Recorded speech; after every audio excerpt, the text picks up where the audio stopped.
All right, so this is still even more on Rabbi Slifkin, the challenge of creation, and the sort of polarized debate between religion and science that Rabbi Slifkin has chosen a middle ground on. And that's why I congratulate him on this channel for being a voice of reason, an increasingly anti-intellectual and anti-philosophical kind of battleground between the partisans of religion and the partisans of science, and how both of them have both of them have arguments that are dangerous for the Enlightenment, dangerous for humanism in its classical sense, meaning Renaissance humanism. Okay, not necessarily humanism meaning atheism, but humanism in its the sense of Erasmus, the classic Renaissance philosophers, and the idea of humanity as bearing inherent dignity. Okay, there are arguments on both sides. On the one side, you have the kind of theocratic argument, increasingly authoritarian as a response to the perceived breakdown of mores in the Western world. And then on the other side, you have the kind of a scientism that actually has lent itself to eugenics and all kinds of ideas that have come back into vogue in certain circles. Now,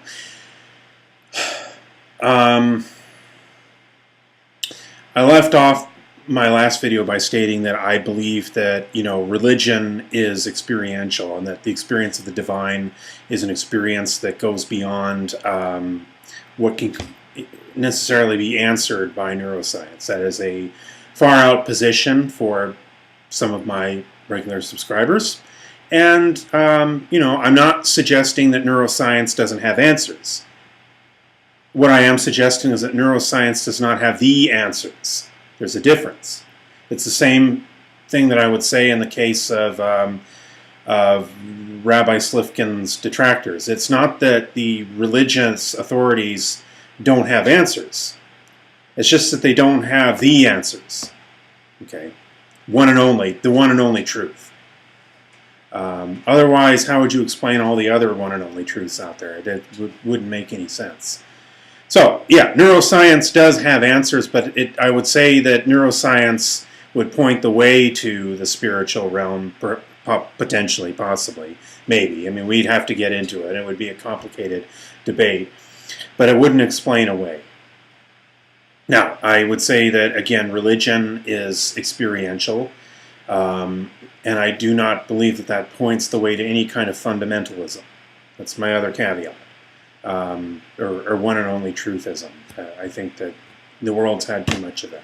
It's led to too many wars, too many persecutions, too many self-anointed saviors.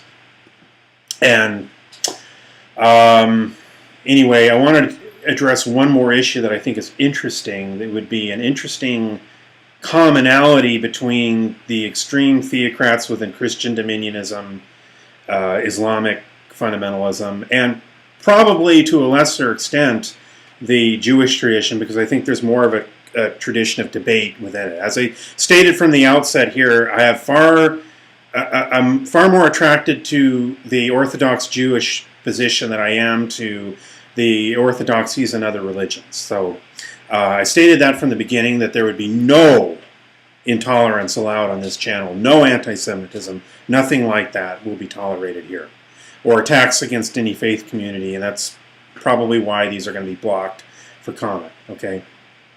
But there's a commonality between what I would call the extreme religion side and the extreme atheism side, that there's actually a common ground, and that is the extreme religion side, if they're really honest, would have to deny human agency and in some sense,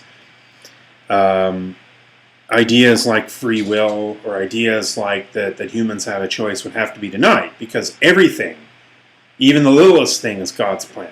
There is no room for randomness. There's no room for natural selection, because that's a process that, no, it has to be every little thing in nature would have to be, directly speaking, under the divine plan, or it's blasphemy. Then on the atheist side, you have Daniel Dennett's argument for classic 19th century determinism, even with quantum physics. I don't know how he squares that one. I mean, it seems like quantum indeterminacy is completely ignored, and you have the argument for a kind of radical scientism where there's no such thing as human free will because the brain and neuroscience explain everything. Hence, we have a deterministic universe. I would say that what's interesting about Rabbi Slifkin's book is that he makes a case for randomness as part of a greater cosmic plan. Now, a lot of my viewers don't like the term God. And a lot of people come from Native American religions, they come from Eastern religions, they come from people of no religion, but they're just kind of spiritual. We have ecofeminists, we have... My channel, my subscribers literally have everybody. I go to the various YouTube channels of my various subscribers, and I have the most diverse group of subscribers that there are. That's the CHistrue channel. That's what it's all about. And I would say, again, that Rabbi Slifkin, by presenting a third possibility here, I think has a radical statement to make against determinism in nature and determinism in terms of human free will that in a strange way would lead to very anti-elitist positions. Now, I'm not saying he intends this himself. I mean, I think he's very cautious, very conservative, very much of an orthodox rabbi, very much within the faith. But the idea that a randomness operating according to scientific laws, yes, but a randomness just the same, an indeterminism, the idea that living things are not mechanisms. We are not, unlike the radical scientific determinist worldview where there's no difference between living things and mechanisms. No can do. Not going to have it. There is something to life that is categorically different from the rocks, like in the Jefferson Airplane song, which was based on a science fiction story, by the way, a good one. Okay. Life is categorically different than the rocks. I believe that there is a strong possibility that there's a quantum mechanical dimension to life, okay? Penrose has posited that as a possibility. But whether that's true or not, life is categorically different, at least in complexity. If you're going to say it's different in degree but not in kind, and yet the difference in degree is a difference in kind. I mean, a difference in complexity is a difference in kind. Human, plant, and animal life has a dignity to it that is different than a machine.